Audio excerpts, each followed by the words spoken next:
Hey everybody, it's Cam. Welcome back to the channel.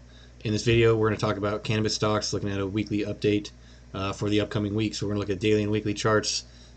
Stock tickers in this are going to be Aphria APHA, Tilray TLRY, Curaleaf CURLF, Canopy Growth CGC, Aurora Cannabis ACB, and Sundial Growers SNDL. So they'll be linked below. If you just want to skip the ticker, go ahead and do that. But we'll start first with Aphria and just talk about news in general from the week. So New York, Governor Cuomo signed into law the bill legalizing recreational use in New York. So you kind of expected to get a big pop off that with New York State being very populated. But move wasn't necessarily large, but it is bringing more eyes, more people, more public awareness to Senator Schumer's bill, which is he's trying to pass federal legalization and get that through the House and the Senate. When that goes through, who knows? We still got the infrastructure bill to take care of first, and I think it's probably lower on the priority list. But other states are looking at legalizing as well. Minnesota is supposed to vote on it at the beginning of May, so other states are jumping on board, trying to legalize it at least on the state level. So with that, could see more positive sentiment coming into the sector, especially with markets racing higher. S&P closed at all-time high, crossed at 4,000 on Thursday, and the futures got a weird spike Friday morning before they closed for the day for Good Friday. But talk about that later, see if that does have any impact Monday. But let's get into the Aphria's chart here. So first, see here's the weekly chart, low to high 32 to 1.95. We zoom in here. So from this last week, you see basically use that 50 fib level as support, and also the 9 EMA. So we sold off Monday, Tuesday, down to that 9 EMA. Actually got a gap up Wednesday, Thursday, and we're green on the week, forming an inside candle. So just like any other video I've talked about inside candles, you can make the play, mark the high, mark the low. If it goes one way or the other, go long or short based off that.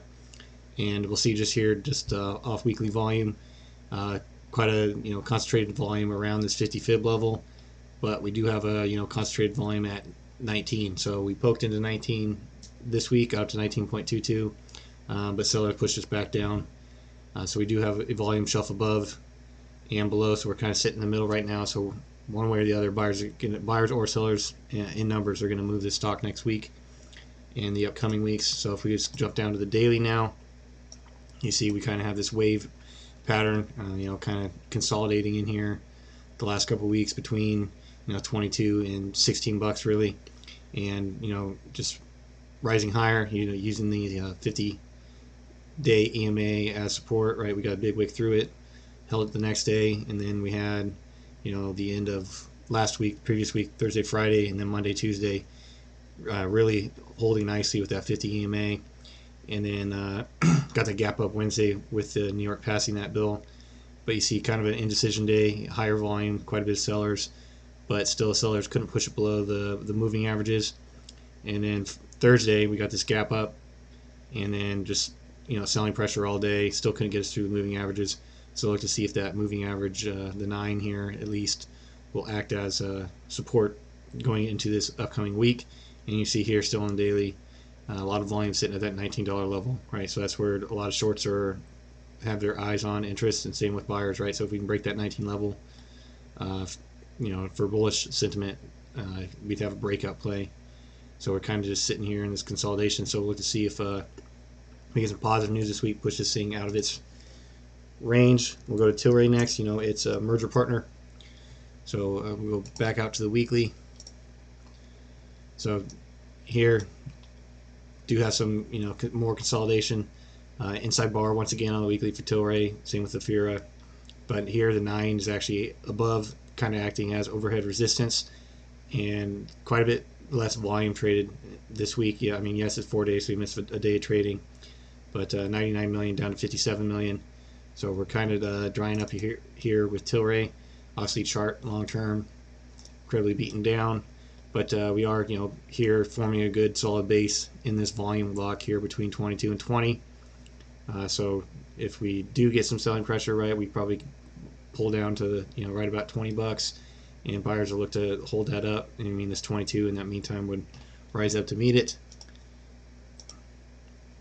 Go to the daily. So you see here in the daily, basically we're in a downtrend still. You know, wave 1, wave 2, wave 3, kind of on that wave 3 down right now.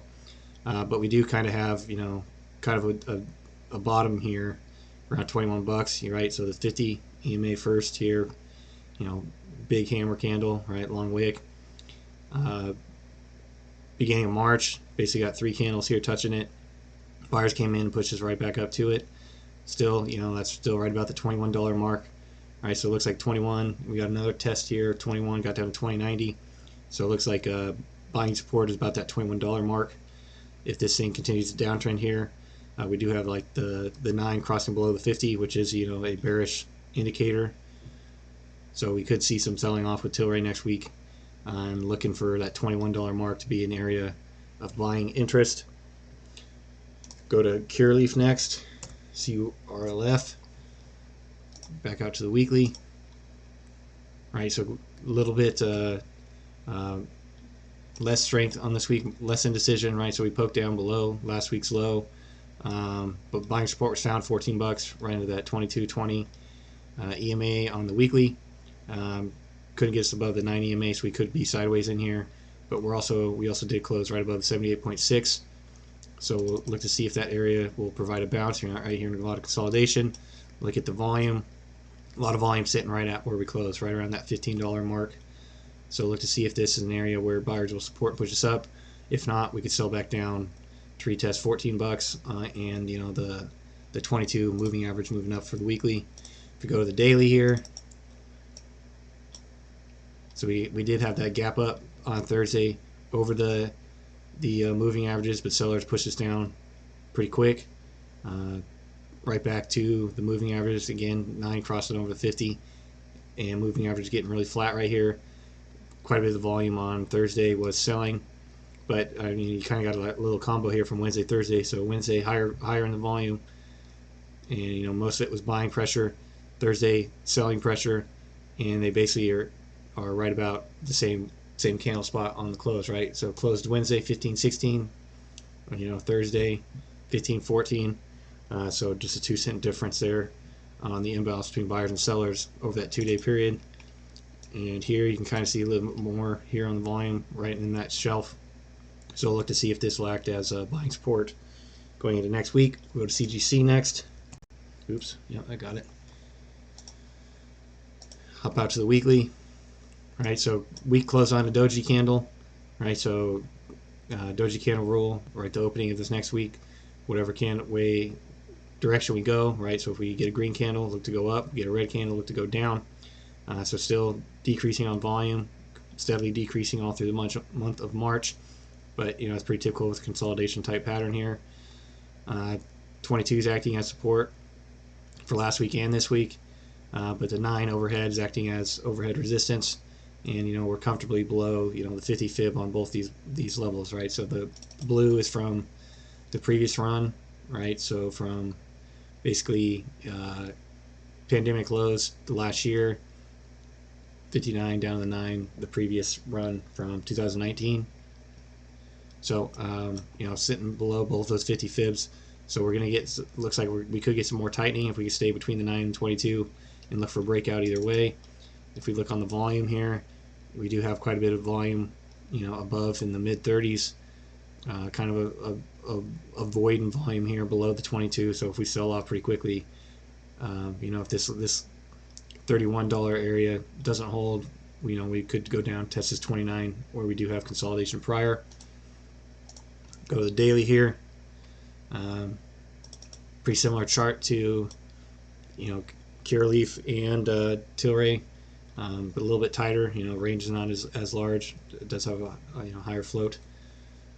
And in terms of this, just, you know, stock fundamental statistics. But here we could be once again, you know, forming, you know, a pretty solid base around 30 bucks. So a little bit lower than I said 31, but 30.23. Right, so we got the huge, you know, poked it down 28.5. One big day, buyers came in, pushed us all the way back up.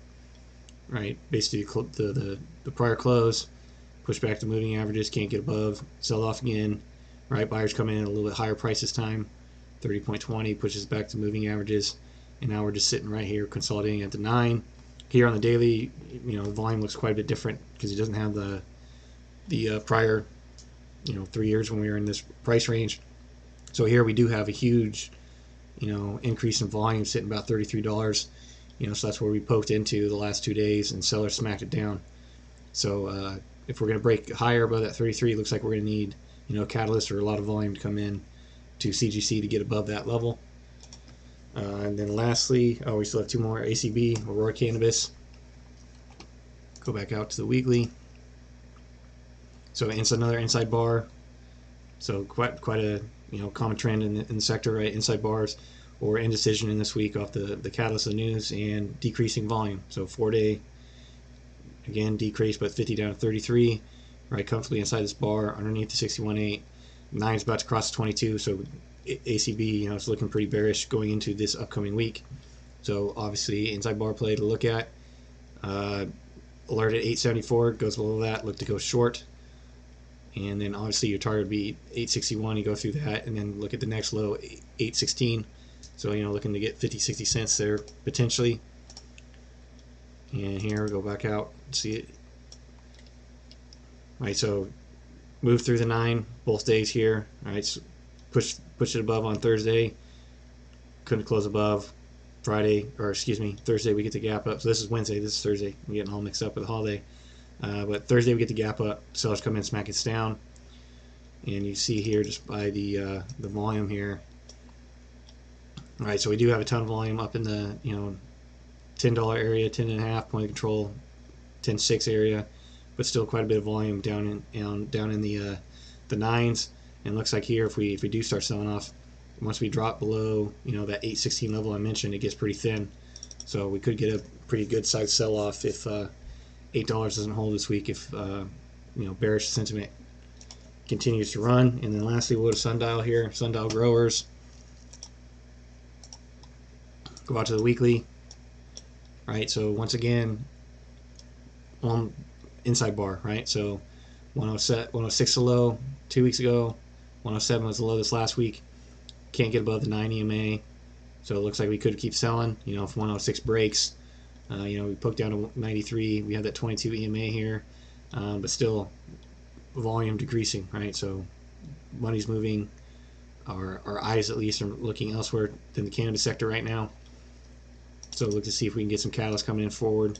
This is very the only reason why I really show Sundial every time is because it is a very popular stock on StockTwits, financial Twitter, and it trades insane volume when this thing does run, right? So 14 cents up to $4, trading 8.4 billion shares in a week. So great liquidity to get in and out on. But we still do here on the weekly. We are uptrending on the 22 at least, so it looks to see if that area will hold, right? That's sitting basically at $1 right now. So if the dollar mark can hold, Sundial long term can keep going higher. And you see here, basically we're just getting the huge tightening of the EMAs and price, right? The range has been pretty tight the last 2 weeks, and when you like to see things tighten, you like to see rapid expansion one way or the other moving forward. So look to see if $1 acts as a base going into next week. So that's what I got for you guys in this video on the cannabis sector. Let me know your guys' thoughts in the comments. If you have any comments on any other stocks you'd like me to look at, please let me know. And I appreciate you guys taking the time to watch the video. It is Final Four this weekend today, so go Gonzaga, and we'll see you in the next one.